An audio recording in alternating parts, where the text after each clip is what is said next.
অস্ত্র completely workable অস্ত্র, completely workable অস্ত্র। তো এই জিনিসগুলো খুব ভয়ঙ্কর জিনিস। এই পিস্তলগুলো সাধারণত কোথেকে আসে? আপনাদের চাকরির এক্সপিরিয়েন্সটা, আপনারা তো মেশিন অপারেশন করেন এই আপনি, বাট এই জার্মানি এই টাইপের পিস্তলগুলো এগুলো আসে করতে আমরা ছোটবেলা থেকে 5 স্টার পিস্তল দেখছি, বা যদি এমন হইতো যে থানা থেকে লুটকিত আসতো তাহলেও মানতাম। বাট এই ধরনের বর্ডার ক্রসের মাধ্যমে আসার কথা, যেহেতু জার্মানি অন্য মানে যেটা পুলিশ ফরেন্সিক করছিল ইয়ার মধ্যে ওটা ছিল AP.32 ammunition, same pattern ammunition, same pattern জিনিস, সেম ম্যাগাজিন। এবং এই যে অস্ত্রটা আছে, অস্ত্রটা এমন না যে অস্ত্রটা কিন্তু পরিত্যক্ত, অস্ত্রটা কমপ্লিটলি ওয়ার্কেবল অস্ত্র, কমপ্লিটলি ওয়ার্কেবল অস্ত্র। তো এই জিনিসগুলো খুব ভয়ঙ্কর জিনিস।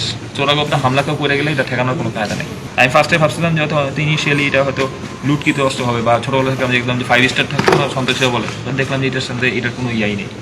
এবং যখন আরও সার্চ করলাম তখন দেখলাম যে এটার মেইন হচ্ছে অর্টিগেসা 7.62 65 × 17 mm একটা পিস্তল।